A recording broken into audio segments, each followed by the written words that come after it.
Illustration number 28 में from the following information calculate the amount that will appear against the item stationery account in the income and expenditure account for the year ended 31st March 2019. Creditors for stationery और stock of stationery आपको दिया गया है. During the year 1819, payment made to creditors amounted to rupees 1,26,000. Stationery purchased in cash during the year was 20% of the total purchase of stationery. इस question में बेटा आपको ये दिया गया है कि क्रेडिटर ऑफ स्टेशनरी दिया गया है 30,000 और 20,000 मीन से क्रेडिटर का ओपनिंग और क्लोजिंग बैलेंस है. और उसके बाद दिया गया है स्टॉक ऑफ स्टेशनरी आपका 40,000 और 58,000 है. और क्वेश्चन में बोला गया है कि during the year 1819 payment made to creditor amounted to rupees 1,26,000. Means जो ड्यूरिंग द ईयर आपने पेमेंट किया है वो 1,26,000 है. आप क्वेश्चन में कह रहा है कि स्टेशनरी परचेज इन कैश, जो कैश परचेज हुआ है स्टेशनरी का during the year was 20% of the total purchase of the stationery. अब वो कह रहा है कि वो जो टोटल स्टेशनरी परचेज की है आपने कैश में वो 20% था. किसका 20% था? टोटल परचेज का 20% था. तो अब आपको इस केस में कैलकुलेट करना है. बताइए यहाँ पे आपको प्रॉब्लम क्या आ रही है.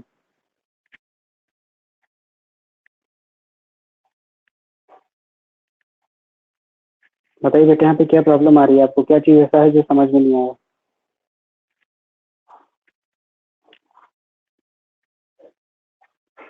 हेलो सर टोटल परचेज तो कैसे होगा जब पेमेंट क्रेडिटर को हमने दिया है 1,26,000 और उसमें से 20% टोटल परचेज, फिर वो कैसे निकालेंगे?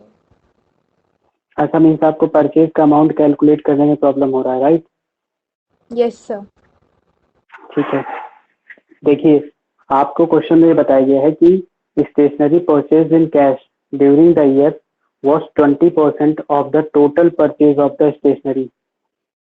सपोज हम मान लेते हैं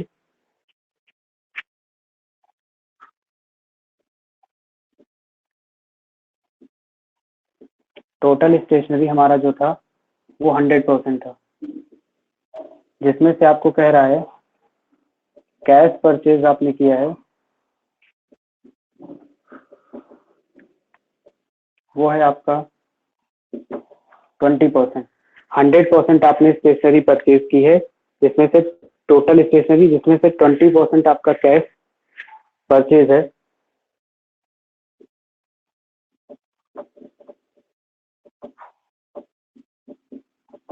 आपको क्रेडिट परचेज निकालना है तो 100% आपने परचेज किया है जिसमें से 20% आपका कैश परचेज है. तो क्रेडिट परचेज आपका कितना आ जाएगा? 80% आ जाएगा. ये ब्रेकअप क्लियर है आपको जो दिया गया है? Yes sir. अब देखिए क्वेश्चन में आपको दिया क्या क्या गया है, वहां कलेक्ट करते हैं.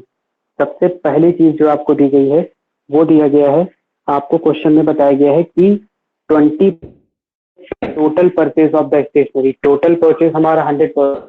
हमें क्वेश्चन में ये नहीं पता है कि हमने टोटल परचेज किया है. टोटल परचेज के बारे में कोई इन्फॉर्मेशन नहीं दी है. स्टेशनरी जो क्रेडिटर को पेमेंट हमने किया है हमें वो दिया गया है 1,20,000 और ये हमें दिया गया है 1819 का.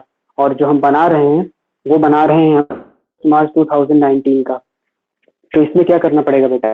सबसे पहले आपको क्या कैलकुलेट करना पड़ेगा, यहाँ पे आपको टोटल परचेज की अमाउंट कैलकुलेट करनी पड़ेगी. तो हमने इसको परसेंटेज में ज्यूम किया है कि 100% आपका आया है. अमाउंट चाहिए और टोटल परचेज का अमाउंट हमें पता नहीं है. तो जब टोटल परचेज नहीं पता चलेगा तब तक आप यहाँ से कैश परचेज नहीं और ना ही क्रेडिट परचेज आप निकाल सकते हो. आपको सिर्फ ये दिया गया है क्वेश्चन 26,000 के क्रेडिटर हैं जिनका की ड्यूरिंग पेमेंट किया गया है. तो इस क्वेश्चन को करने के लिए सब क्या करना पड़ेगा, आपको टोटल परचेज निकालना पड़ेगा. और आपको ये पता है कि टोटल कहाँ से निकालेंगे, हम लोग इसके लिए क्रेडिटर का अकाउंट बना. जैसे हमने टोटल परचेज निकालना है तो परचेज का क्लियर का लोग जिससे माल परचेज करेंगे वो हमारा क्रेडिटर बनेगा. तो आप क्या करो, इसके लिए क्रेडिटर का अकाउंट बना लो. अब जब आप क्रेडिटर का अकाउंट बनाओगे तो जो है वो आपकी लाइबिलिटी है और लाइबिलिटी का हमेशा ही क्रेडिट है. तो यहाँ पे हम लोग क्या करेंगे, क्रेडिटर अकाउंट बना लेंगे. और जब आप क्रेडिटर का अकाउंट बनाओगे तो सबसे पहले देखिए आपको दिया गया है क्रेडिटर फॉर स्टेशनरी अप्रैल 2018 यानी जो इसका ओपनिंग बैलेंस है वो आपको दिया गया है 30 का। तो आप क्या करोगे, लाइबिलिटी है क्रेडिटर, क्रेडिट बैलेंस होता है तो क्रेडिट साइड पे हम लोग लिखेंगे बाई बैलेंस BD है आपका 30,000 रुपीज का, तो हमने 30,000 यहाँ पे लिख दिया। ये क्लियर है आपको यहाँ तक? Yes sir. करना है, देखिए आपको दिया गया है क्रेडिटर का क्लोजिंग बैलेंस 24,000 है, ओपनिंग बैलेंस आपका 30,000 इधर आया और क्लोजिंग बैलेंस क्रेडिटर का दिया गया आपका 24,000 है, तो क्लोजिंग बैलेंस आपका डेबिट साइड में आएगा। तो यहाँ पे थोड़ी सी स्पेस देके आप नीचे लिख लेना टू बैलेंस 24,000। दो चीजें हमने हमारे इंफॉर्मेशन दी थी, उन दो चीजों को हमने यहाँ पे क्या किया है, प्लेस कर लिया है। उसके बाद बेटा आपको क्या करना है कि देखिए क्वेश्चन में आपको एक चीज और दी गई है, year 1819 payment made to creditors amounted to 26,000 during the year. आपने क्या किया है, क्रेडिटर किया है। आप ये मुझे बताओ कि आपके पास में क्रेडिटर हैं, हमने मान लिया है क्वेश्चन में मेरे पास 2 लाख रुपीज के क्रेडिटर, एग्जाम्पल मैंने आपको बताया, अगर मैं इनको 1,00,000 का पेमेंट कर दूंगा बेटा, तो आप बताइए क्रेडिटर हमारे बढ़ जाएंगे। क्या सर, फिर से बोले एक बार। 2 लाख रुपीज के क्रेडिटर हैं हमारे, हमने इनको 1,20,000 का पेमेंट कर दिया, तो क्रेडिटर हमारे कम होंगे कि क्रेडिटर हमारे बढ़ जाएंगे? सर कम होंगे। कम होंगे, ऑब्वियस सी बात है। तो जब हमारे क्रेडिटर कम होते हैं तो एज पर अकाउंटिंग रूल हम लोग क्रेडिटर अगर हमारे कम हो रहे हैं, जैसे असेट्स इंक्रीज होती है तो डेबिट, डिक्रीज होती है तो क्रेडिट, वैसे ही क्रेडिटर हमारी लाइबिलिटी है, लाइबिलिटी इंक्रीज होगी तो क्रेडिट और डिक्रीज होगी तो डेबिट। तो यहाँ लाइबिलिटी आपकी क्या होंगे, जब आप क्रेडिटर को 1,26,000 का पेमेंट करोगे तो क्रेडिटर आपके कम होंगे, इट मीन हम लोग इसको डेबिट साइड में दिखाएंगे, और डेबिट साइड में इनको पेमेंट किया गया है तो यहाँ पे आप दिखा देना टू। अब कैश में है या बैंक में है ये इन्फॉर्मेशन नहीं दी है, तो जनरली जो हम लोग अब अकाउंटिंग रूल फॉलो करते हैं उसमें बैंक को ही हम लोग ट्रांजेक्शन करते हैं, तो टू बैंक अकाउंट कर देंगे और ये हो जाएगा 1,26,000। हमने इनको इतने का पेमेंट हमने क्रेडिटर को कर दिया है, और हमें क्रेडिटर से रिलेटेड कोई इन्फॉर्मेशन क्वेश्चन में नहीं दी गई है, तो हम लोग सिंपली क्या करेंगे, इसको कैलकुलेट करेंगे 1,26,000 और 24,000 ये मिलके आपका टोटल हो जाएगा 1,50,000। ठीक है, 1,50,000 हमारा टोटल है, जिसमें से बैलेंस हमारा 30,000 है। इसका मतलब क्या है, इस साइड आपका बैलेंस रहा है, यहाँ पे इस साइड जब आपका बैलेंस आएगा क्रेडिट साइड में, इसका मतलब क्या होगा कि यहाँ पे जो बैलेंस निकलेगा वो अमाउंट निकलेगी आपकी जो आपने ड्यूरिंग द ईयर क्रेडिटर से परचेज किया है। तो यहाँ पे आप निकाल लो बाई परचेज। अब 1,50,000 में से 30,000 चला गया तो कितना बचा, 1,20,000 आ गया, और फिर आपका टोटल आ जाएगा 1,50,000 रुपीज। ये परचेज हमारा इस साइड में जो बैलेंस निकलता है ये हमारा परचेज की अमाउंट को शो करता है। अब बस आपको इतना याद रखना है 1,20,000 की हमारी परचेज की अमाउंट आ गई है। इतना जल्दी से आप अपनी कॉपी पे बना लीजिए बेटा। तो स्क्रीनशॉट ले लिया। ठीक है, समझ में आया ये अकाउंट कैसे बनाते हैं? नहीं, अगर ना समझ में आए तो बताइए, फिर से आपको बताऊं। समझ गई सर। ठीक है, अब आपको नॉर्मली ऐसे ही करना है। आपके पास में क्वेश्चन में परचेज दिया गया बेटा, तो परचेज आपको पता ही है, परचेज में आपको क्या करना है, ओपनिंग स्टॉक को ऐड करना है और क्लोजिंग स्टॉक को सब्ट्रैक्ट कर देना है। आपका निकल आएगा कॉस्ट ऑफ कंज्यूमेबल गुड्स। निकाल लीजिए अब। Okay sir.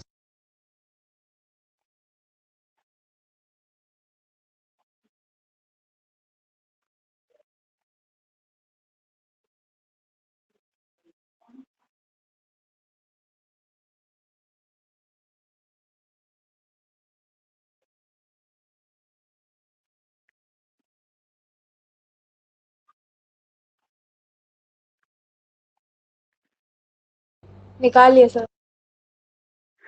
कितना आ रहा है? 1,32,000। ठीक है, 1,32,000 इज द करेक्ट आंसर। आप बताइए इसमें अभी भी कोई डाउट है आपका? No sir. आप बताइए और कौन सा डाउट है? सर अभी मैंने 31 तक किया है, उसके बाद कोई होगा तो फिर मैं बताऊंगी। कल तक हो जाएंगे सारे 43 तक। 31 तक कोई प्रॉब्लम नहीं है ना? No sir.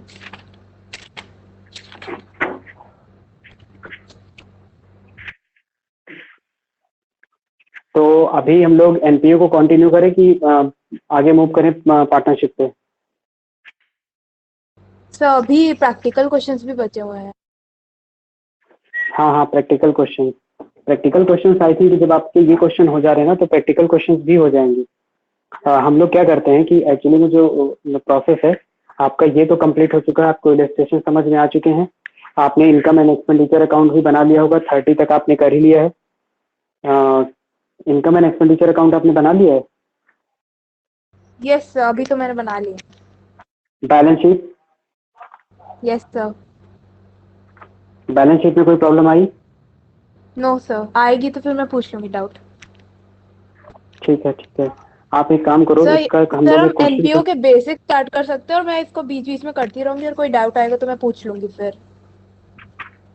हाँ आप एनपीओ का बेसिक? मतलब एनपीओ आप स्टार्ट कर सकते हैं और मैं इसको बीच बीच में फिर करती रहूंगी, मतलब एनपीओ कह रही हूँ, सॉरी, नेक्स्ट प्रॉफिट जो है पार्टनरशिप वो कर सकते हैं और मैं एनपीओ करती रहूंगी पीछे पीछे। हाँ, इसमें आपको क्या करना है मैं बता रहा हूँ। आपका जो है एनपीओ क्लियर हो चुका है चीजें मैंने आपको बता दिया है। आपका जो टॉपिक इसमें है इनकम एंड एक्सपेंडिचर अकाउंट और उसकी बैलेंस शीट, तो आपको इनकम एंड एक्सपेंडिचर अकाउंट के क्वेश्चंस करने हैं, बैलेंस शीट के क्वेश्चंस करने हैं। तो हम लोग कैसे करते हैं कि 1 आवर की क्लास में आप स्टार्टिंग जब क्लास की होती है तो हम लोग क्वेश्चंस को, क्वेरी को पुटअप करेंगे। क्वेरी जब हमारी सॉल्व हो जाएगी तो फिर हम लोग पार्टनरशिप में मूव ऑन कर जाएंगे। अभी इस तरीके से आप क्वेश्चंस खुद से ट्राई करोगे तो आपको क्लियरिटी मिलेगी कौन कौन से कॉन्सेप्ट हमारे इसमें अभी हैं जो प्रॉब्लम क्रिएट कर रहा है, या हम क्वेश्चंस में मिस्टेक क्या कर रहे हैं। फिर हम जब आपको इलस्ट्रेट करेंगे then you will get properly, तो आपको वो चीज़ें प्रॉपरली समझ में आ जाएंगी। तो एनपीओ से रिलेटेड ये हो चुका है कॉन्सेप्ट। क्वेश्चन आप करते रहना, बीच बीच में जिस क्वेश्चन में प्रॉब्लम आएगी या कॉन्सेप्ट में प्रॉब्लम आएगी वो आप क्लास के टाइम पे भी पूछ सकते हो और मुझे मैसेज करके व्हाट्सएप पे भी आप अपने डाउट्स को क्लियर कर सकते हो। ठीक है, और बेटर होगा यस कि हम सर। लोग जो है वो पार्टनरशिप में मूव ऑन कर जाते हैं, क्योंकि आपका ये चैप्टर में ज़्यादा टाइम देना बेनिफिशियल नहीं रहेगा। पार्टनरशिप से एटलीस्ट आपके एग्जाम में 30 to 35 मार्क्स के क्वेश्चन पूछे जाते हैं। तो ये आप करते रहना, कोई डाउट होता है तो हम आपको बीच बीच में कराते रहेंगे। इलस्ट्रेशन पूरा कंप्लीट करने के बाद आपको अपने प्रैक्टिकल क्वेश्चंस करने हैं। प्रैक्टिकल क्वेश्चंस आप करते चलना, 60 अप्रॉक्स क्वेश्चन है, कर रहे हो तो 12 डेज में आपका पूरा क्वेश्चन चैप्टर कंप्लीट हो जाएगा। बट आपको पूरा प्रॉपरली सारे क्वेश्चन इसके लगाने, एक भी क्वेश्चन को छोड़ना नहीं है। अगर किसी क्वेश्चन में कोई प्रॉब्लम आती है तो वो मैं आपको यहाँ पे समझा दूंगा। तो हम लोग अब आगे मूव ऑन करते हैं पार्टनरशिप पे। आप ओके सर। कोई और सर बच्चे एक ने चीज क्लास पूछनी थी, अटेंड नहीं करी? ऑडिट फीस क्या होता है? बेटा जब किसी कंपनी में, सपोज कोई कंपनी बनी हुई है और उस कंपनी में आप चेकिंग के पर्पज से जाते हो, उसके जो रिकॉर्ड्स हैं वो चेक करने के लिए जाते हो। बेसिकली गवर्नमेंट क्या बोलती है कंपनी को कि आपने जितने भी ट्रांजेक्शन किए हैं उन सारे के सारे ट्रांजेक्शन के लिए आपको प्रॉपरली एक बुक ऑफ अकाउंट्स बनानी है, सारे के लिए, cash book, purchase book, sales book, ये सारी। तो जनरली क्या होता है कि गवर्नमेंट जो होती है वो चेक कराती है, बड़ी बड़ी जो कंपनीज होती हैं उनके लिए, कि गवर्नमेंट अपने जो एम्प्लॉयज हैं उनको भेजती है चेक करने के लिए, और इसके बदले में उनको एक फीस दी जाती है जिसको ऑडिट फीस बोलते हैं। ऑडिट मीन्स चेकिंग, जो आपने चेकिंग अपने डॉक्यूमेंट्स की कराई है उसके लिए जो आप फीस पे कर रहे हो that is your audit fees. Okay sir. आज केवल आप ही क्लास अटेंड कर रहे हो, व्हाट अबाउट अदर स्टूडेंट्स? वो लोग अभी क्लासेस क्यों नहीं कर पा रहे हैं? सर पता नहीं, वो मैं, उसने बोला तो था वो आएगी, पूछ लो मैसेज करके उसको। रहने दो आप फिलहाल, अभी तो क्लास अटेंड करो। आप क्लास के बाद पूछ लेना, बता देना पार्टनरशिप स्टार्ट हो गई है। Okay sir.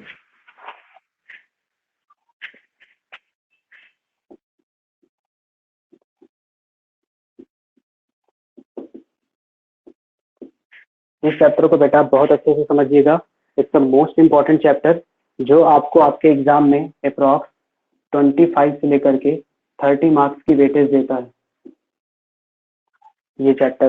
तो इसको बहुत अच्छे से आपको समझते हुए चलना है। ठीक है, इंपॉर्टेंट चैप्टर है और बैक टू बैक आपके जो 4 चैप्टर्स हैं वो टोटल इसी पार्टनरशिप पर बेस्ड हैं। तो सबसे पहले हम लोग बात करते हैं कि पार्टनरशिप होती क्या है। कुछ आइडिया बता सकते हो आप?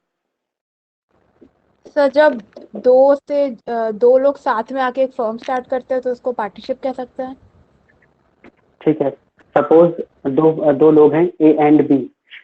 हम यहाँ पे मान लेते हैं ए एंड बी, ये 2 लोग हैं और इन 2 लोगों ने आपस में डिसाइड किया कि चलो कुछ काम करते हैं, कुछ करना स्टार्ट करते हैं। ये भी खाली बैठा था, ये भी खाली बैठा था, तो इन दोनों ने क्या किया कि लेट्स स्टार्ट डूइंग समथिंग, मतलब किसी चीज को हम लोग करना स्टार्ट कर देते हैं। ए और बी ने आपस में डिसीजन ले लिया, ये दोनों मिले, ये दोनों मिल गए आपस में, और मिल के इन्होंने क्या किया, कोई बिजनेस करना स्टार्ट कर दिया। तो जो ये ए और बी मिलके किसी काम में ऐड हुए और ऐड होके किसी काम को इन्होंने करना स्टार्ट कर दिया, इस चीज को बोला जाता है पार्टनरशिप। पार्टनरशिप के लिए दो लोगों का होना जरूरी है। हम अकेले चाहें कि हम किसी पार्टनरशिप कर लें तो पॉसिबल ही नहीं, हम पार्टनरशिप फॉर्म नहीं रन कर सकते। वो सोल प्रोप्राइटरशिप होगी। सोल प्रोप्राइटरशिप के मीन्स होता है उसमें केवल एक लोग होते हैं और वही अपने बिजनेस को रन करते हैं। पार्टनरशिप में क्या होता है कि दो या दो से ज्यादा लोग होते हैं और वो किसी एक बिजनेस को करने के लिए अपना एग्रीमेंट वगैरह करते हैं, तो उसको पार्टनरशिप बोला जाता है। अब बात आई कि पार्टनरशिप की नीड कहाँ से स्टार्ट हुई। तो बेटा जब पहले हम लोग जो सिस्टम था बहुत पहले एंशियंट टाइम पे, तो वहाँ पे होता क्या था कि जनरली जो लोग होते थे वो अपना खुद का काम करते थे। सोल प्रोप्राइटरशिप में हम लोग बिजनेस करते थे। सोल प्रोप्राइटरशिप में अभी सारे बिजनेसेस चल रहे हैं, लेकिन आपको पता है कि अगर आप कोई बहुत बड़ा बिजनेस करना चाहते हो, इंडिया लेवल पे, वर्ल्ड लेवल पे आप अगर अपना बिजनेस करना चाहते हो, तो फिर आप सोल प्रोप्राइटरशिप के बेसिस पे आप अपना काम नहीं कर सकते हो। उसके लिए आपको पार्टनरशिप की जरूरत होती है। मीन्स आपको चाहिए 2 3 4 5 या जितने भी चाहिए उतने लोग चाहिए आपको। मिनिमम कम से कम 2 लोग का तो होना जरूरी ही जरूरी है, तभी आप अच्छे से, कैपिटल आपको नीड पड़ेगी तो आप ज्यादा कैपिटल लगा सकते हो।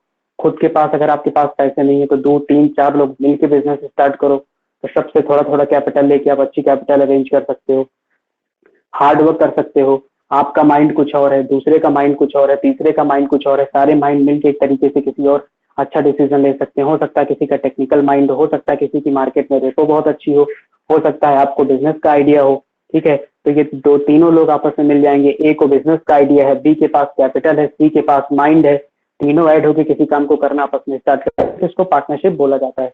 तो सोल प्रोप्राइटरशिप का सबसे बड़ा जो डिसएडवांटेज होता था कि आप बहुत एक छोटे लेवल पे तो आप अपना बिजनेस कर सकते हो, लेकिन अगर आपको अपने बिजनेस को ग्रो करना है, फ्यूचर में आप बहुत बड़े लेवल पे, बड़ी स्केल पे आप अपना बिजनेस करना चाहते हो, तो फिर पार्टनरशिप की आपको जरूरत पड़ेगी। सोल प्रोप्राइटरशिप में आप अपना काम नहीं कर सकते हो। तो पार्टनरशिप के लिए जो मेंबर की हम लोग बात करते हैं, तो बेटा आपके पास में मिनिमम जो रिक्वायरमेंट होती है पार्टनरशिप के लिए वो 2 होती है, और जो मैक्सिमम रिक्वायरमेंट होती है पार्टनरशिप के लिए वो 50 होती है। मीन्स मिनिमम 2 लोग चाहिए और मैक्सिमम आपको 50 लोग चाहिए जो मिलके आपके पार्टनरशिप के बिजनेस को करते हैं। अगर ये जो मेंबर हैं 50, ये 50 से 51 हो जाते हैं तो ये पार्टनरशिप से कन्वर्ट हो जाती है एलएलपी में, लिमिटेड लाइबिलिटी पार्टनरशिप। अभी ये जो पार्टनरशिप है 50 तक तो ये पार्टनरशिप ही रहेगी। जैसे ही आपके मेंबर 51 हो जाएंगे तो ये ऑटोमेटिकली चेंज हो जाएगा किसमें, एलएलपी में, लिमिटेड लाइबिलिटी पार्टनरशिप में ये चेंज हो जाता है। तो यहाँ तक आपको समझ में आ गया? Yes sir. ठीक है, तो ये था हमारा बेसिकली कि पार्टनरशिप हमारी होती क्या है। अब नेक्स्ट टॉपिक जो हमारा आता है हम लोग बात करते हैं, तो सबसे पहले ये बात आती है कि जब हम लोग पार्टनरशिप के बारे में पढ़ रहे हैं तो पार्टनरशिप के लिए जरूरी क्या क्या चीजें होती हैं वो आपको जानना है। तो सबसे पहली चीज जो आपको जानना है कि ये जो गवर्न होता है, ये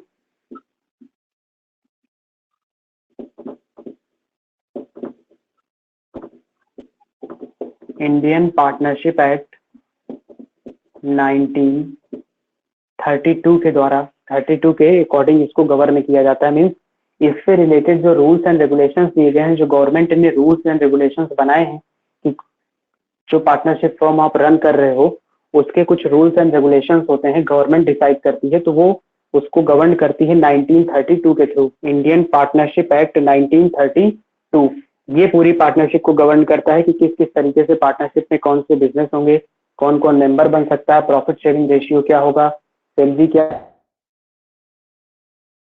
जाती है जो हमारे पार्टनरशिप से रिलेटेड होता है। अब पार्टनरशिप की कैरेक्टरिस्टिक्स के बारे में बात करें तो पार्टनरशिप की पहली कैरेक्टरिस्टिक्स है कि पार्टनरशिप में 2 या 2 से ज्यादा लोगों का होना जरूरी है। इनकी अगर आप बात करो तो एग्रीमेंट होना चाहिए। जैसे ए और काम को करने के लिए जाते हैं तो पहले उनके बीच में एग्रीमेंट होगा, कुछ ना कुछ ये, उसके बाद एग्रीमेंट के बाद वो लोग क्या करेंगे, शेयरिंग रेशियो होगा। में अब ए और बी करने जा रहे हैं तो दोनों ने कुछ ना कुछ मोटिव लिया होगा कि कुछ प्रॉफिट, और उस प्रॉफिट को हम इस तरीके से आपस में क्या करेंगे, डिस्ट्रीब्यूट करेंगे। कुछ प्रॉफिट शेयरिंग रेशियो भी होगा। उसके बाद है आपका कि ये करेंगे, ठीक है, लीगल बिजनेस ही हो सकता है, इलीगल बिजनेस हो, गवर्नमेंट परमिट नहीं करेगी। फिर है आपका कि जो भी पार्टनरशिप आपस में पार्टनरशिप फॉर्म कर रहे हैं, इसमें कौन प्रिंसिपल होगा और कौन होगा, मीन्स कौन प्रोप्राइटर होगा, कौन बिजनेस का मालिक होगा और एजेंट का काम करेगा, कौन उसके अंडर में काम करेगा। तो ये चीजें होती हैं। उसके बाद आता है कि जो पार्टनरशिप का है कि पार्टनर अगर कोई भी और उससे कोई गलती हो जाती है या जानबूझकर उसने कोई मिस्टेक कर दिया है, तो वो ये नहीं कह सकता है कि ये पार्टनरशिप पे है तो हम पार्टनरशिप से अलग हैं। पार्टनरशिप और मेंबर जो होते हैं उसके, अगर मेंबर ने कोई भी काम किया तो उसका पार्टनरशिप है, और पार्टनरशिप फॉर्म में अगर कोई गलत काम हो गया है या कल कोई क्लेम आता है, सपोज ये ए और बी फूड प्रोडक्शन और उसकी क्वालिटी गड़बड़ हो गई जिसके वजह से लोगों को प्रॉब्लम, पार्टनरशिप फॉर्म पे केस किया जाएगा तो उसके लिए लायबिल जो इसके पार्टनर होंगे मीन्स कोई सेपरेट इसका एग्जिस्टेंस नहीं होता है। और इसमें बताया गया है कि बिजनेस होना चाहिए, इसका मोटिव प्रॉफिट होना चाहिए। तो बेसिकली पार्टनरशिप का ये हमारा नेचर होता है। जब पार्टनर की जब बात करें तो पार्टनर्स हमारे जो होते हैं आपस में जब बिजनेस करने जाते हैं तो जो मेन उनका मोटिव होता है बिजनेस करने का वो होता है टू अर्न प्रॉफिट, कि ज्यादा से ज्यादा हम लोग प्रॉफिट अर्न करें। तो सपोज ए और बी ये दोनों बिजनेस अपना कर रहे हैं, अब इनका जो मेन मोटिव है वो है प्रॉफिट का। तो सपोज प्रॉफिट आ गया आपका 50,000 रुपीज। अब ए और बी इस 50,000 को किस तरीके से डिस्ट्रीब्यूट करेंगे, ए कितना लेगा, बी कितना लेगा, तो किस तरीके से इसको ये डिस्ट्रीब्यूट करेंगे, इसके बारे में भी पार्टनरशिप में चीजें क्लियर होनी चाहिए। तो इसको बोलते हैं प्रॉफिट शेयरिंग रेशियो। ये जो 50,000 आया है इसी को बोला जाता है PSR यानी प्रॉफिट शेयरिंग रेशियो, कि किस रेशियो में ये दोनों 50,000 को शेयर करेंगे। हो सकता है कि दोनों इक्वली कर लें, तो जब इक्वली करेंगे तो 25 इनको मिल जाएगा, 25 इनको मिल जाएगा। हो सकता है ये 60% करें, ये 40 करें, या हो सकता है ये 70 करें, ये 30 करें। तो कोई भी रेशियो हो सकता है, वो यही दोनों लोग डिसाइड करेंगे। इससे गवर्नमेंट का कोई बाउंडेशन नहीं होता है कि नहीं ए को इतना करना है और नहीं है। पार्टनर ही होते हैं जो मिलकर आपस में डिसाइड करते हैं। तो ये हो गया आपका profit sharing ratio. Second thing, B ने कंडीशन और रख दी। बी ने ऐसे कि भैया ऐसा है कि मुझे प्रॉफिट तो चाहिए ही चाहिए, साथ कंपनी में कुछ एडिशनल वर्क भी कर सकता हूँ। सपोज कि हमें किसी थर्ड पर्सन को करना चाहिए जो कंप्यूटर का काम जानता हो। ऐसा करो, हमें तो प्रॉफिट से रेशियो आप दे ही रहे हो और मुझे भी, तो मैं आपके कंप्यूटर से रिलेटेड जो काम है मैं वो भी कर दूंगा। तो जैसे हम बाहर को वाले को पे करेंगे वैसे हम तुमको पे कर देते हैं, तो इसके इनको सैलरी देना पड़ेगा। तो वो ए और बी आपस में डिसाइड को कितना सैलरी चाहिए और एक बता देगा कि ठीक है हम इतना तुमको दे, उसकी बात करते हैं सैलरी। तीसरी बात आती है कि ए और फॉर्म में मिला के कैपिटल अपनी लगाएंगे, जिसमें से ये अपना बिजनेस स्टार्ट, तो जो ये कैपिटल लगाएंगे इस कैपिटल पे ये लोग क्या करेंगे, इस कैपिटल पे क्या चाहिए, हमें इंटरेस्ट भी चाहिए। तो ठीक है, इंटरेस्ट ऑन कैपिटल भी हो गया। अब ये कैपिटल पे इंटरेस्ट चाहिए तो फॉर्म इनसे बोलेगी कि कल को अगर ए और बी कोई ड्राइंग का काम करते हैं, ड्राइंग मीन्स कि ए और बी अपने पर्सनल यूज के लिए बिजनेस से कोई पैसा निकालते हैं, तो फॉर्म बोलेगी कि आपको इससे हमें इंटरेस्ट देना पड़ेगा। तो वो हो जाएगा हमारा इंटरेस्ट ऑन ड्राइंग,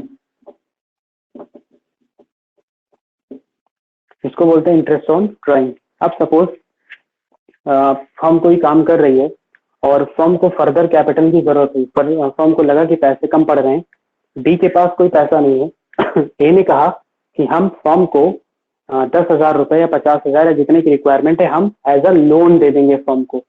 ठीक है, तो उस केस में क्या होगा, ए कहेंगे कि ठीक है हम फर्म को लोन दे देंगे, लेकिन इसके बदले में हमें क्या चाहिए, उस लोन पे इंटरेस्ट चाहिए।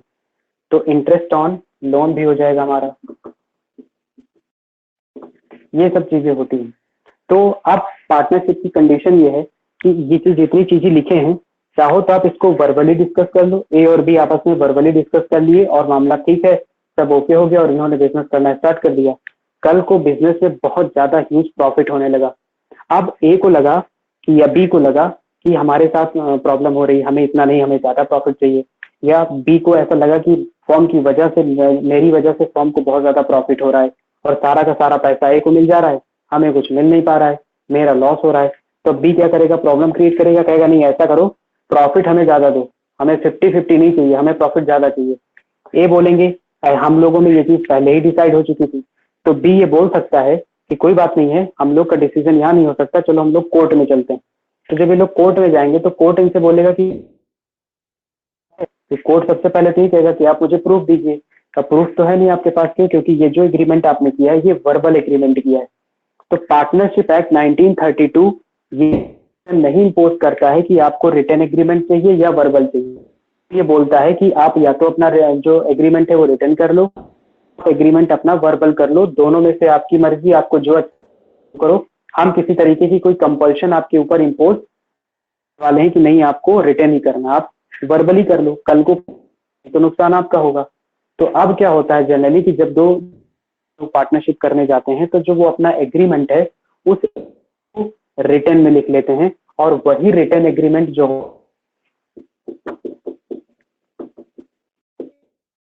होता है उसका नाम होता है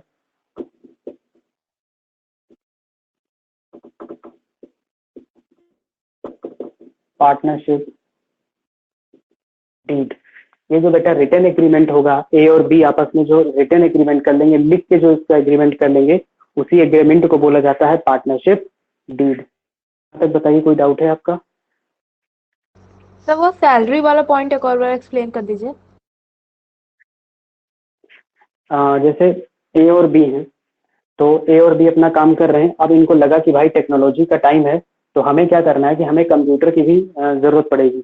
हम अपने जो रिकॉर्ड्स हैं वो कंप्यूटर पे फीड करेंगे, हम कॉपी पे नहीं लिखेंगे। तो ए ने बी से कहा कि ऐसा करते हैं कि किसी थर्ड पर्सन को एज अ एम्प्लॉय रख लेते हैं और उसको हम कंप्यूटर पे काम कराएंगे और उसको कुछ सैलरी पे कर देंगे। तो बी ने कहा ए से कि ऐसा है, मुझे कंप्यूटर का काम आता है, तो किसी थर्ड पर्सन को बना रख के हमें ही रख लो, हमें सैलरी दे देना इसके लिए। तो ए ने कहा ठीक है, हम तुमको सैलरी दे देंगे। तो वही है, सैलरी यहाँ लिखा गया है। मीन्स इतनी चीजों पे इनका रिटर्न एग्रीमेंट बेसिकली होता है। पहला प्रॉफिट शेयरिंग रेशियो, दूसरा सैलरी, तीसरा इंटरेस्ट ऑन कैपिटल, चौथा इंटरेस्ट ऑन ड्रॉइंग, पांचवा इंटरेस्ट ऑन लोन। कि इतने चीजों पे ये रिटर्न डॉक्यूमेंट लिखने या वर्बल करने, वर्बल करने कल को प्रॉब्लम हो सकती है। रिटर्न होगा, किसी तरीके का कोई कंफ्यूजन होगा, आप दिखा दोगे भैया ये देखो आपने स्टार्टिंग में इस चीज का एग्रीमेंट साइन कर दिया है। तो अगर रिटर्न एग्रीमेंट है तो उसी को बोला जाता है पार्टनरशिप डीड। अभी क्लियर है? यस सर, बट बुक में लिखा हुआ है जो रूल्स एप्लीकेबल है इन चीज के लिए, उसमें 4th पॉइंट में लिखा हुआ है सैलरी टू पार्टनर वाले में कि no partner is entitled to any salary और कमीशन। तो इसका मतलब है कि उसको सैलरी नहीं मिलनी चाहिए। बट वो उस टॉपिक पे मैं आ रहा हूँ। यहाँ तक आपको क्लियर है कि नहीं? Yes sir. अब देखिए, बहुत जगह होता क्या है कि लोग जो है वर्बल एग्रीमेंट कर लेते हैं, रिटर्न करने से डरते हैं। क्योंकि अगर चीजें रिटर्न में आ जाएंगी, सपोज जैसे कोचिंग सेंटर चल रहा है, ना उस पर उसका नाम लिखा हुआ है, बोर्ड वगैरह कुछ नहीं लगा है, ना उसने रजिस्ट्रेशन कराया है, तो उसको गवर्नमेंट को किसी तरीके का कोई टैक्स वगैरह कुछ नहीं देना है। हाँ, कल को चेकिंग में अगर वो पकड़े गए तो गवर्नमेंट उनके ऊपर पेनाल्टी लगाएगी। तो वैसे ही पार्टनरशिप में होता है नॉर्मली। ए और बी जनरली दो लोग थे, उन्होंने कहा चलो यार कुछ काम कर लेते हैं। कहा चलो ठीक है कर लेते हैं, दोनों ने काम करना स्टार्ट कर दिया, ना कोई रजिस्ट्रेशन कराया ना कुछ कराया। तो वो जब तक चल रहा है ठीक है। तो वो क्या करेंगे, रिटर्न में करने से डरेंगे, क्योंकि रिटर्न में करेंगे गवर्नमेंट के पास डेटा जाएगा तो हमें हो सकता है कल को टैक्स भी पे करना पड़े। तो जितना कमाएंगे नहीं उससे ज्यादा टैक्स दे देंगे। तो टैक्स से बचने के लिए लोग वर्बल एग्रीमेंट कर लेते हैं। हालांकि वर्बल एग्रीमेंट का नुकसान होता है, लेकिन अगर रिटर्न है तो उसको पार्टनरशिप डीड बोला जाता है। लेकिन अगर कहीं भी किसी भी फॉर्म में रिटर्न एग्रीमेंट नहीं है, मीन्स पार्टनरशिप डीड नहीं है, रिटर्न एग्रीमेंट को ही पार्टनरशिप डीड बोला जाता है। अगर रिटर्न एग्रीमेंट नहीं है, मीन्स पार्टनरशिप डीड नहीं है, तो क्वेश्चन में जो आपको बताया गया सबसे पहली चीज 32 में बताया गया है कि अगर आपके फॉर्म में रिटर्न एग्रीमेंट नहीं है, मीन्स पार्टनरशिप डीड नहीं है, तो क्या क्या चीजें होंगी? No partnership deed. Partnership deed नहीं है और पार्टनरशिप चल रही है, दोनों अच्छे से पार्टनरशिप कर रहे हैं, लेकिन उसमें डीड नहीं है पार्टनरशिप। तो इंडियन पार्टनरशिप एक्ट 1932 बोलता है कि प्रॉफिट शेयरिंग रेशियो होगा वो इक्वल होगा। अगर आपके पास कोई रिटर्न डॉक्यूमेंट नहीं है, प्रॉफिट शेयरिंग रेशियो होगा, मीन्स जो प्रॉफिट आप आपस में डिस्ट्रीब्यूट करोगे इक्वल होगा। अब ए और बी दोनों हैं, इन्होंने बिजनेस करना है, दोनों ने पहले इनको 30 मिलता था, इन बी को लगा कि हमारे साथ गलत हो रहा है, ये लोग गए और बोले कि बी ने कहा कि हमें सैलरी 30 मिलनी चाहिए, हमें मिल 20। कोर्ट ने इनसे पूछा क्या आपके पास रिटर्न डॉक्यूमेंट है? इन्होंने कोई रिटर्न डॉक्यूमेंट नहीं है। तो कोर्ट तुरंत इनको बोलेगा कि आपका जो रेशियो है वो इक्वल होना चाहिए। मीन्स अगर आपके पास 50,000 का प्रॉफिट हुआ है तो ए को मिलेगा 25 और बी को मिलेगा 25। अगर आपके पास पार्टनरशिप डीड नहीं है तो जो प्रॉफिट शेयरिंग रेशियो होगा आपका वो इक्वल। Second, salary. अगर आपके पास पार्टनरशिप डीड नहीं है तो आप किसी भी पार्टनर को सैलरी नहीं दे सकते। अगर आपके पास डीड है तो डीड में जो कुछ लिखा होगा काम करिए, कोई प्रॉब्लम नहीं है। लेकिन अगर आपके पास डीड नहीं है तो आप किसी भी पार्टनर को सैलरी नहीं पे कर सकते हो। Means you are not to bound pay salary if you don't have partnership deed. अगर आपके पास पार्टनरशिप डीड नहीं है तो आप किसी भी पार्टनर को सैलरी पे नहीं कर सकते हो। अब इसी एग्जांपल में हम लोग चलते हैं, ये अपना वर्क करते हैं, दोनों 20-25 प्रॉफिट लेते हैं, डील काम कर दिया और अब भी कह रहा नहीं मुझे इस काम के लिए सैलरी भी चाहिए, कह रहा है हम तुम्हें सैलरी नहीं देंगे। डी पहुंच गया कोर्ट, पूछा बताइए डीड है कि नहीं है, इन्होंने कहा नहीं सर डीड नहीं है मेरे पास। तो कोर्ट बोलेगा तो जाओ तुमको सैलरी नहीं मिलेगी, क्यों? क्योंकि डीड नहीं है। तो बेटा अभी जो आपने मुझे बताया ना वो आप तब वो कह रहे हो जब पार्टनरशिप डीड नहीं। Got it? Yes sir. अभी क्लियर है? यस सर, बट एक चीज, अगर किसी के पास पार्टनरशिप डीड नहीं है क्योंकि टैक्स के डर से, तो वो एक तरीके से इलीगल नहीं हुआ क्योंकि वो टैक्स नहीं दे रहे हैं तो? इलीगल नहीं, पार्टनरशिप डीड की बात मीन्स जब आप पार्टनरशिप कर रहे हो, पार्टनरशिप फॉर्म कर रहे हो तो आप अपने फॉर्म कराते हो। सपोज जैसे कल को आपको कोई बिजनेस करना है तो उसके लिए आप फॉर्म का रजिस्ट्रेशन कराओगे। अगर आप कोई मतलब बेकरी का या कोई भी फूड प्रोडक्शन का काम कर रहे हो तो फूड कॉर्पोरेशन में जाके आपको उसका रजिस्ट्रेशन कराना पड़ेगा। जो भी आप बिजनेस कर रहे हो उस सेपरेट एंटिटी में जाके आपको रजिस्ट्रेशन कराना पड़ता है। डीड करने या ना करने से टैक्स पे कोई फर्क नहीं पड़ता है। रजिस्ट्रेशन की मैं बात कर रहा हूँ कि अगर आपने पार्टनरशिप का रजिस्ट्रेशन कराया या नहीं कराया, अगर आपने रजिस्ट्रेशन करा लिया फॉर्म का तो आप ठीक है, आप अपना बिजनेस। जो पार्टनरशिप डीड होती है ना ये इलीगल नहीं है। इसमें मतलब ये बताया गया कि आप अपना एग्रीमेंट किसी के साथ चाहे तो रिटर्न लिख के भी रख लो, चाहो तो सिर्फ ओरली बोल दो कि हाँ ठीक है हम ये चीजें करेंगे। तो अगर ओरली होगा तो उस कंडीशन में ये चीज, अगर रिटर्न में हो जाएगा तो ठीक है, रिटर्न में जो लिखा है वही होगा। आप ओरली करो या आप रिटर्न में करो, पार्टनरशिप डीड इस चीज कोई वो नहीं कहता कि नहीं आपको रिटर्न नहीं चाहिए, दोनों लीगल है। अगर डीड है तो भी आपकी फॉर्म लीगल है और आपके पास डीड नहीं है तो आपकी फॉर्म लीगल है। इलीगल उस कंडीशन में होगी जिस कंडीशन में आपने इसका रजिस्ट्रेशन नहीं कराया। आपको रजिस्ट्रेशन कराना का डीड में से होने ना होने से टैक्स पे कोई इम्पैक्ट नहीं पड़ता। राइट? Okay sir. तो शेयरिंग रेशियो इक्वली मिलेगा, किसी तरीके की कोई सैलरी आप नहीं मिलेगी। इंटरेस्ट ऑन कैपिटल पे आओ आप,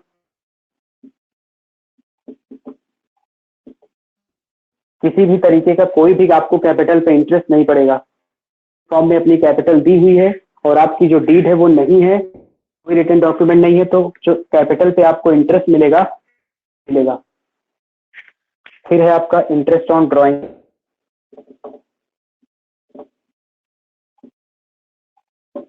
ये भी नहीं मिलेगा। अगर आपने फॉर्म निकाला हुआ है तो कोई दूसरा पार्टनर आपसे ये नहीं बोल सकता है कि हमें इंटरेस्ट पे करो, क्योंकि आपके पास रिटर्न डीड नहीं है। तो जब रिटर्न डीड ही नहीं है आपके पास तो आपको ड्राइंग पे भी इंटरेस्ट नहीं मिलेगा। नेक्स्ट कंडीशन जो आती है आपकी इंटरेस्ट ऑन लोन। जो लोन आपने फॉर्म को, उस लोन पे फॉर्म आपको केवल 6% का ही इंटरेस्ट देगी, 6% से ज्यादा इंटरेस्ट नहीं पे कर सकती है। अगर ये तो वो गलत है, उसको केवल 6% ही इंटरेस्ट पे करना है, ना इससे ज्यादा ना इससे कम। तो इंटरेस्ट ऑन लोन भी हो गया आपका। नेक्स्ट, अगर को किसी तरीके का कोई कमीशन मिलता है तो वो कमीशन भी उसको नहीं मिलेगा। मीन्स डीड ना होने के क्या क्या लॉस हैं वो यहाँ पे बताया गया है। पीएसआर इक्वल होगा, सैलरी नहीं मिलेगी, इंटरेस्ट ऑन कैपिटल नहीं मिलेगा, इंटरेस्ट ऑन ड्राइंग नहीं मिलेगा। लोन आपको अगर आपने दिया है तो केवल आपको 6% का इंटरेस्ट मिलेगा। अगर आपने कोई कमीशन अगर मीन्स आपको पहले से कोई कमीशन मिल रहा है तो अगर डीड नहीं है आपके पास तो वो कमीशन भी आपको, किसी तरीके का कोई कमीशन आपको नहीं मिलेगा। ठीक है, उसके बाद नेक्स्ट जो पॉइंट आता है एडमिशन ऑफ न्यू पार्टनर। नए पार्टनर के एडमिशन की बात की गई है। तो इसमें ये चीज बताया गया है कि अगर आपके पास डीड नहीं है तो आप किसी भी न्यू पार्टनर को तब तक एडमिशन नहीं दे सकते हो जब तक कि सारे के सारे पार्टनर एग्री ना हो जाएं। जैसे ए और बी दो लोग मिलकर पार्टनरशिप फॉर्म चला रहे हैं, बी चाहता है कि किसी एक पर्सन सी को हम फॉर्म में लेके आए और ए नहीं तैयार है, तो हम सी को एज अ पार्टनर एडमिट नहीं कर सकते। लेकिन अगर ए और बी दोनों एग्री हैं तो हम सी को एज अ पार्टनर फॉर्म में अपने रख सकते हैं। तो पार्टनरशिप लीड ना होने के ये लॉस आपके होते हैं। अब कोई डाउट है इसमें तो आप पूछ लीजिए। No sir. सभी कुछ क्लियर है? Yes sir. अब बात आती है कि पार्टनरशिप डीड जो होती है, पार्टनरशिप डीड में क्या क्या लिखा होता है। तो पार्टनरशिप डीड में बेटा आपकी पार्टनरशिप जो फॉर्म है उसका नाम लिखा होगा, वो क्या बिजनेस कर रही है वो लिखा होगा, कौन कौन से जो पार्टनर है उनके नेम लिखे होंगे, उन पार्टनर को कितना कितना प्रॉफिट मिलेगा, उनको सैलरी कितनी मिलेगी, उनको इंटरेस्ट ऑन कैपिटल कितना मिलेगा, उनको इंटरेस्ट ऑन ड्रॉइंग कितना मिलेगा, उनको लोन पे कितना, नए पार्टनर को एडमिट करेंगे तो किस कंडीशन में एडमिट करेंगे। तो ये सारी की सारी चीजें पार्टनरशिप डीड में लिखी होती हैं। पार्टनरशिप डीड हमने कब स्टार्ट की, पार्टनरशिप डीड का हमारा टाइम क्या मीन्स कब तक चलेगी, अनलिमिटेड है या कोई एक फिक्स टाइम के लिए हमने किया है 2-3 साल के लिए। तो ये सारी की सारी इंफॉर्मेशन जो होती है वो आपकी पार्टनरशिप डीड में जो ये रिटन एग्रीमेंट होता है इसमें ये सारी चीजें आपकी लिखी होती है। अगर क्वेश्चन आया और क्वेश्चन में कोई इन्फॉर्मेशन नहीं दी है पार्टनरशिप डीड के बारे में तो हम लोग हमेशा ये एज्यूम करते हैं कि पार्टनरशिप डीड बनी हुई है, किसी तरीके का कोई प्रॉब्लम नहीं है, पार्टनरशिप डीड हमारी बनी हुई है। अगर क्वेश्चन में कह रहा है कि नहीं पार्टनरशिप डीड नहीं है तो फिर आपको इसके अकॉर्डिंग काम करना होगा। Got it? Yes sir. अब एक छोटा सा टॉपिक इसमें और आता है एलएलपी का। जैसे मैंने अभी आपको बताया कि अगर आपके पास 50 से ज्यादा मेंबर हो जाएंगे तो वो एलएलपी में चेंज हो जाएगा। तो बात आती है एलएलपी होता क्या है। बेटा एलएलपी का जो नेम होता है वो होता है लिमिटेड लाइबिलिटी पार्टनरशिप।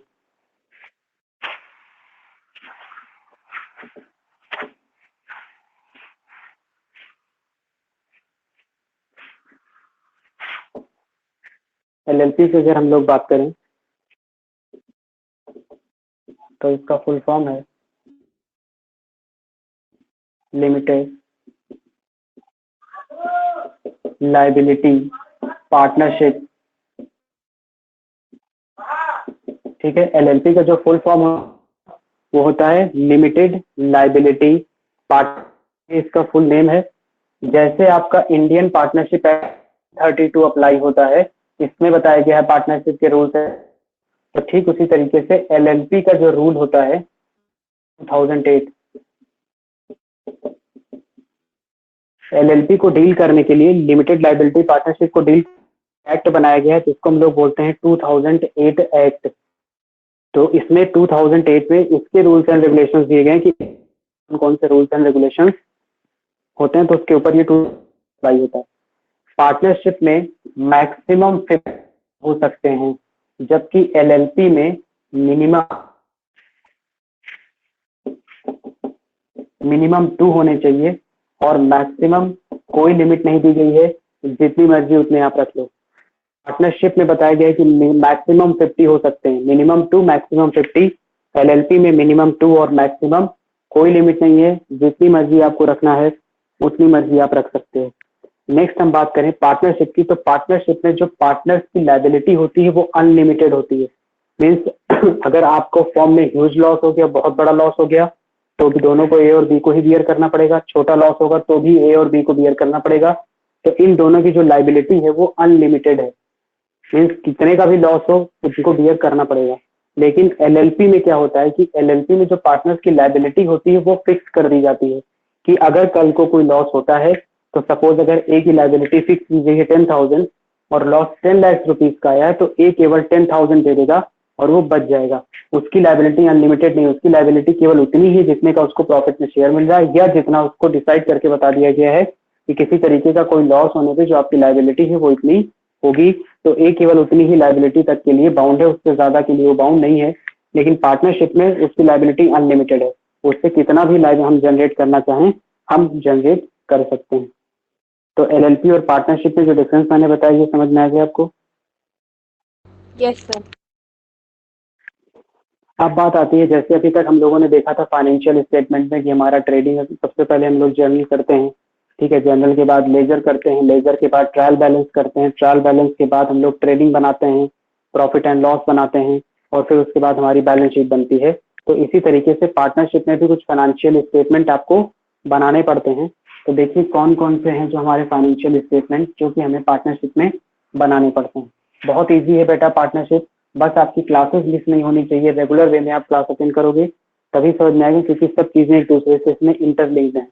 तो सबसे पहले हम लोग बात करते हैं, तो आपका वही बनेगा,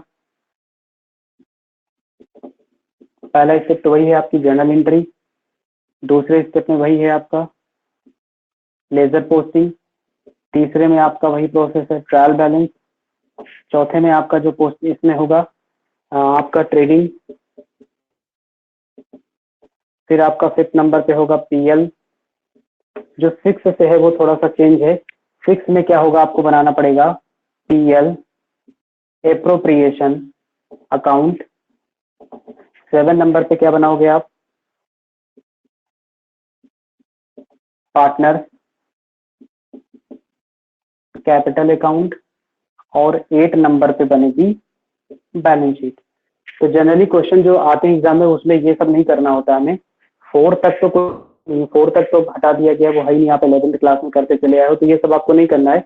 जनरली जो 90% क्वेश्चन होते हैं वो पीएल अप्रोप्रिएशन से स्टार्ट होते हैं, बाकी किसी किसी क्वेश्चन में पीएल भी आ सकता है। एंट्री क्या होती है, जो ट्रांजेक्शन आपने किए हैं उसी को बुक्स में लिखना। लेजर क्या होता है, जो जनरल एंट्री आपने किया उसी को एक सेपरेट अकाउंट में लिखते चले जाना, और इन्हीं अकाउंट्स को एक प्रॉपर फॉर्म में दिखा देना ट्रायल बैलेंस। उसके बाद ट्रेडिंग अकाउंट बनता है जो ग्रॉस प्रॉफिट निकालने के लिए आपका यूज किया जाता है, पीएल नेट प्रॉफिट निकालने के लिए इसके रिएशन अकाउंट क्या होता है, तो जो पीएल से प्रॉफिट एंड लॉस से जो प्रॉफिट निकलेगा उस प्रॉफिट को किस तरीके से आपने अप्रोप्रिएट किया है वो हमें पीएल अप्रोप्रिएशन अकाउंट बताता है। अप्रोप्रिएट मीन्स होता है डिस्ट्रीब्यूशन ऑफ प्रॉफिट, जो हमें प्रॉफिट मिला है उस प्रॉफिट को हमने किस तरीके से डिस्ट्रीब्यूट किया है, उस प्रॉफिट को हमने कहाँ कहाँ पे खर्चा किया है, किस तरीके से डिस्ट्रीब्यूट किया है, तो वो पीएल अप्रोप्रिएशन अकाउंट से हमें पता। अब आप क्या करते हो, जैसे आप बैंक में पैसे डिपॉजिट करते हो तो आप बैंक आपको एक डॉक्यूमेंट देती है जिसको बोलते हैं पासबुक। उसमें लिखा रहता है किस किस डेट में आपने कितना पैसा निकाला, कितना पैसा जमा किया, कितना आपको इंटरेस्ट लगा, अदर एक्सपेंसेस आपके जो चार्ज हुए वो कौन कौन से थे, तो उसमें सारी डिटेल आपको मेंशन होती है। ठीक इसी तरीके से हम लोग पार्टनर्स कैपिटल अकाउंट बनाते हैं, कौन से पार्टनर का कितना बैलेंस था, ठीक है, कौन से पार्टनर को कितना प्रॉफिट मिला, इसको और क्या क्या चीजें मिली, इन कैपिटल पे कितना इंटरेस्ट मिला, या इसमें इंटरेस्ट की ड्राइंग पे कितना इंटरेस्ट पे किया, अब इसके अकाउंट में कितना बैलेंस बचा हुआ है। तो ये सब जानने के लिए हम लोग क्या करते हैं पार्टनर्स के कैपिटल अकाउंट बनाते हैं, और फिर सबसे लास्ट में हम लोग क्या करते हैं बैलेंस शीट बनाते हैं, और बैलेंस शीट आपकी एज यूजुअल बनती है जैसे अभी तक आपने बनाई है। तो इसकी भी स्टार्टिंग बेटा आपकी जर्नल एंट्री से ही होती है और खत्म जाके आपकी ये बैलेंस शीट पे होती है। तो एग्जाम में आपके जो क्वेश्चन आते हैं general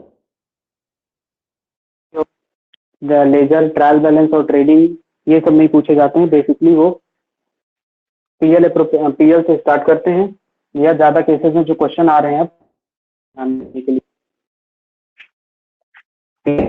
account, partners capital account और बैलेंस शीट, इतनी चीजें अब आपके, तो इतनी चीजें क्लियर हैं जो मैंने भी समझाई हैं आपको। Yes sir.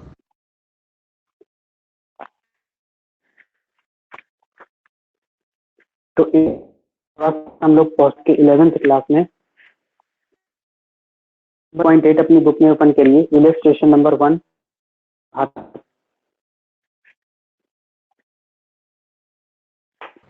Done sir. Question में क्वेश्चन को Bharti and Bharti are partners in a firm sharing the ratio 3:2। बेटा एक आरती है और एक भारती है, ये दोनों लोगों ने आपस में डिसाइड कर लिया कि स्टार्ट करना है। ठीक है, अच्छी बात है, डिसाइड कर लिया तो करेंगे। अब इन्होंने डिसाइड क्या किया जो हमें प्रॉफिट मिलेगा वो 3:2 मिलेगा। तो बेटा सबसे पहले आप इसका मीन समझो कि आरती और भारती ने डिसाइड 2 मिलेंगे, इसका मतलब ये हुआ बेटा कि सपोज 3 और 2 मीन्स हो जाएगा आपका 5। तो अगर 5 रुपीज का फॉर्म को प्रॉफिट हुआ है तो 3 रुपीज मिलेगा ए को और 2 रुपीज बी को, यानी 5 रुपीज के प्रॉफिट में आरती रुपीज और भारती को मिलेगा 2 रुपीज। तो इस तरीके से क्या है शेयरिंग रेशियो है ये बताया गया है। और आगे कहा गया है कि the following was extracted from their books as at 31 March 2020 को इनका को दिया गया है, और ट्रायल बैलेंस वही है ओपनिंग स्टॉक पर ये सब दिया डिटेल्स दी गई हैं। और फिर क्वेश्चन में लास्ट में है, you are repair trading account, profit and loss account, profit account for the year ended 31st March 2020 balance as on that date taking into account of कुछ मिनट्स आपको दिए गए हैं।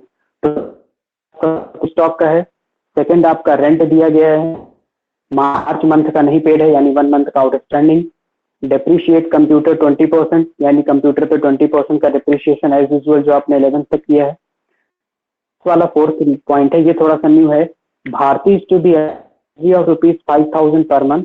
इसका मतलब भारतीय को जो सैलरी कितना मिलेगी 60,000, और उसके बाद है title to interest on a capital 6% per annum. तो जो पार्टनर्स को कैपिटल मिलेगा इंटरेस्ट पे वो 6% पर एनम मिलेगा। अब यहाँ पे डीड के बारे में आपको कोई इन्फॉर्मेशन नहीं दी गई है कि डीड है या नहीं है, तो आपको इसमें एज्यूम कर लेना है क्वेश्चन में कि डीड बनी हुई है। अब इस क्वेश्चन को हमें सॉल्व करना है, डीड रहेगा आपको। सर कट रहा है ऑडियो हल्का सा।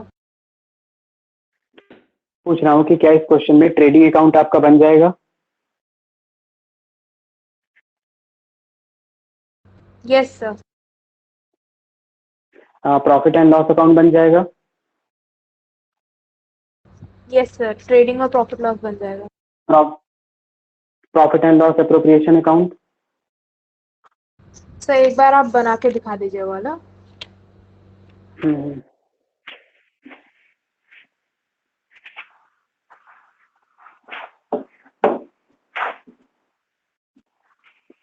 तो हमने मान लिया कि आपसे क्वेश्चन सॉल्व हो गया, और सॉल्व आपने किया, और जो आपका नेट प्रॉफिट आया है क्वेश्चन में, वो नेट प्रॉफिट आपका आया है 1,30,000। अकाउंट बनाना स्टार्ट करते हैं।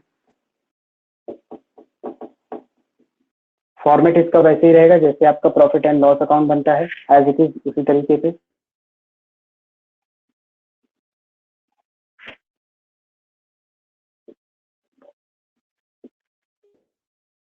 ये आपका फॉर्मेट है, ये हो जाएगा आपका पर्टिकुलर और अमाउंट, ये सब तो आता है 11 क्लास में। तो नेट प्रॉफिट हम लोग, और जो नेट प्रॉफिट हमारा आया है वो आया है 37। तो नेट प्रॉफिट आपका आया होगा तो पीएल की डेबिट लोग क्रेडिट साइड में करेंगे, तो यहाँ पे लिखेंगे नेट प्रॉफिट, और वो कितना आया हमारा 1,37,000 का, ये हमारा नेट प्रॉफिट है। अब as usual I told you earlier that what is a PL appropriation account? So PL appropriation account is an account which shows the appropriation of profit, which shows of profit. Now you will distribute this 1,37,000 into your partners. अब इस 7,000 से आप partner को चीजें देना, जो अपने partner को पे करेगी वो प्रॉफिट, और उसको कोई सोर्स ऑफ इनकम है नहीं, जो प्रॉफिट होगा उसी से पार्टनर को देना स्टार्ट करेगी। सेकेंड चीज, पीएल अकाउंट में फॉर्म से रिलेटेड जितनी चीजें हैं हो जाएंगी। पीएल एप्रोप्रिएशन अकाउंट में आप इस प्रॉफिट क्या चीजें देते हो, और फॉर्म को पार्टनर से क्या चीज पीएल एप्रोप्रिएशन अकाउंट में जाएगा। अगर पीएल अकाउंट में जाएगा, लेकिन अगर salary to partner PL appropriation account में आएगा। पार्टनर से रिलेटेड चीजें, पार्टनर को जो मिलेगा या जो पार्टनर पे करेगा, वो उससे रिलेटेड जितनी भी चीजें हैं वो सब की सब आपकी पीएल अकाउंट में नहीं जाएंगी। तो यहाँ पे देखिए पार्टनर को क्या क्या मिल रहा है। तो सबसे पहले क्वेश्चन में बोला गया है कि Bharti to be allowed a salary of ₹5,000 per month.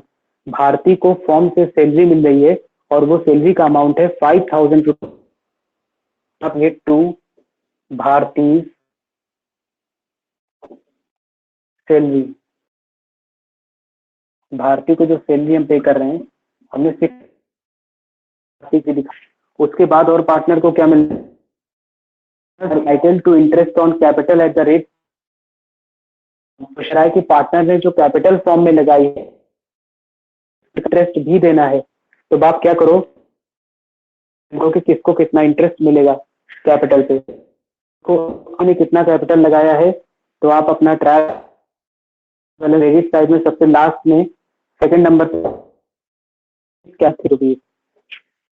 ये 3 लाख रुपए फॉर्म में लगाया था, इस पे इनको 6% का इंटरेस्ट मिलेगा। परसेंटेज हटाने के लिए हम लोग 100 से डिवाइड कर देते हैं, 0 से 0 कैंसिल हो गया, तो ये आ गया आपका 18,000 रुपीज तो ए को मिल जाएगी, आरती को बाहर